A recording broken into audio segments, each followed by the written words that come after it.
እሺ እንጀምር። የዛሬው ጉዳያችን ምንድነው? አንድ ኮድ ለመስበር ነው። ሀብታሞች የሚጠቀሙበትን የፋይናንስ ኮድ ማለት ነው። እና ትኩረታችን በአንድ ቁልፍ ሐሳብ ላይ ይሆናል።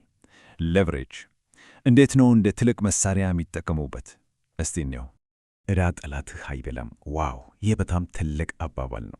እውነት ለመናገር ብዙዎቻችንን ዕድሜ ልካችንን የተማርነውን ነገር በቀጥታ የሚሞግት ነው አይደል? ይኸውም ሁሉም ዕዳ መጥፎ ነው የሚለውን አስተሳሰብ ማለት ነው። እሺ እንግዲህ ትልቁ የፋይናንስ ውሸት የሚባለው ይሄ ነው። ዕዳን እንድንፈራን የተማርነው በቃ በምንም አይነት መንገድ እንዳንቀርበው።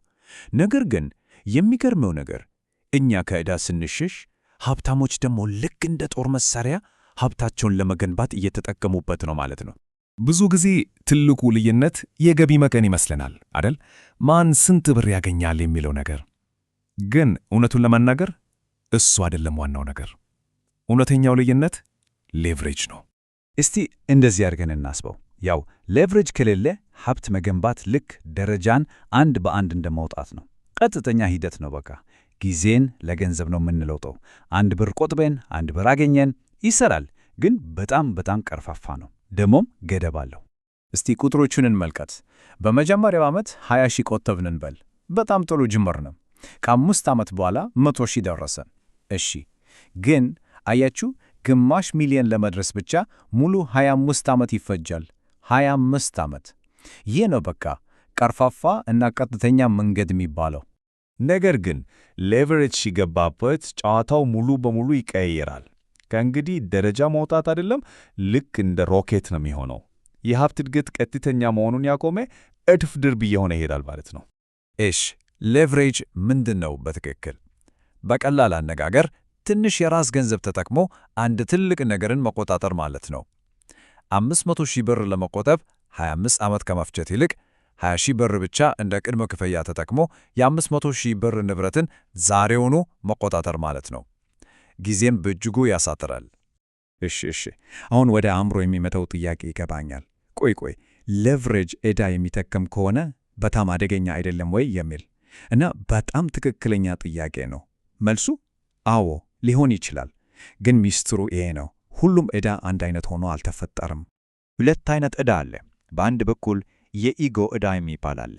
ይሄ ዋጋቸው ለሚቀንስ ነገሮች ነው። ለምሳሌ ለውድ መኪና፣ ለእረፍት ገንዘብ ከኪስ ነው የሚወጣው። በሌላ በኩል ደግሞ ንብረት አፍሪ ዕዳ አለ። ይሄ ደግሞ ገንዘብ የሚያስገኙ ንብረቶችን ለመግዛት ነው። ሪል ስቴት፣ ቢዝነስ። ገንዘብ ወደ ኪስ ነው የሚገባው። አንዱ ድሃ ያደርጋል፣ ሌላኛው ሀብታም ያደርጋል። ልዩነቱ ይሄ ነው። ስለዚህ ጥሩ ወይም መጥፎ የሚያደርገው ብድሩ ራሱ አይደለም፣ ከብድሩ ጀርባ ያለው ስሌት ነው ወሳኙ። ነገሩ በሙሉ ሀብታም ያደረገን ነው ወይስ ድሃ የሚለውን ወደሚወስን አንድ ቀላል ሂሳብ ይመታል። ይህንንም ስፕሬድ ወይም የትርፍ ህዳግ ብለው ይጠሩታል። ይሄ ስሌት እንዴት ቀላል እንደሆነ እስቲ እዩ። የገዛነው ንብረት 12 በመቶ ትርፍ እየሰጠን ከሆነ እና ያንን ንብረት ለመግዛት የተበደረነው ገንዘብ ወለድ ደግሞ 6 በመቶ የሚያስከፍለን ከሆነ በቃ 6 በመቶ አዎንታዊ ትርፍ ዕዳግ አለን ማለት ነው። በቀጥታ በባንክ ገንዘብ እየሰራን ነው ማለት ነው። ሀብት የሚገነባው እንደዚህ ነው። ነገር ግን ይህንን ስትራቴጂ ለመጠቀም ከፋይናንስ ልማዶች በላይ የሆነ ነገር ያስፈልጋል። ጥልቅ የሆነ የሥነ ልቦና ለውጥ ነው። ስለ ገንዘብ የምንጠይቃቸውን መሠረታዊ ጥያቄዎች ጭምር መቀየርን ይጠይቃል። አማካይ ሸማች የሚጠይቀው ይሄንን ነው። በወር ምን ያህል መክፈል ይችላለሁ? ሁሉም ነገር ከወር ደሞዝ ጋር ነው የተያያዘው። ትኩረቱ በሙሉ ክፍያው ላይ፣ ወጪው ላይ ነው። ግን ባለሀብቱ ወይም ገንቢው ፈጽሞ የተለየ ጥያቄ ነው የሚጠይቀው። ይህ ንብረት በዓመት ምን ያህል ገቢ ያስገኛል? ልዩነቱን አያችሁት? ትኩረቱ ከግል ገቢ ተነስቶ ንብረቱ በራሱ ገቢ ያመንጨት አቅም ላይ ይሆናል። ይሄ አስተሳሰብ ሁሉንም ነገር ይቀይረዋል። እና ሌቨሬጅ ስለ ገንዘብ ብቻም አይደለም፣ ያ አንድ አካል ብቻ ነው። እውነተኛ የሀብት ገንቢዎች 4 ኃይሎችን ይጠቀማሉ። ገንዘብ፣ አዎ፣ ግን ደግሞ ሰዎች፣ ቡድኖችን መገንባት፣ ቴክኖሎጂ፣ ነገሮችን ለማስፋት እና ስርዓቶች፣ ሂደቱን በራስ ስር እንዲሰራ ለማድረግ ሙሉ የመሳሪያ ስብስብ ነው ማለት ነው። እሺ እንግዲህ እነዚህን ሁሉ ቁልፍ ነጥቦች አይተናል። ጥሩ ዕዳ፣ አዎንታዊ የትርፍ ህዳግ፣ የገንቢ አስተሳሰብ፣ 4ቱ ኃይሎች። እነዚህ ሁሉ አንድ ላይ ተጣምሮ እንዴት ነው እውነተኛዊ ሀብት ሞተርን የሚገነቡት? የሀብት ማባዣ ዑደት የሚባለውን ነገር ይፈጠራል። ዑደት ነው በቃ። ደረጃ 1 ሌቨሬጅ ተጠቅመን ገንዘብ የሚያስገኝ ንብረት እንገዛለን።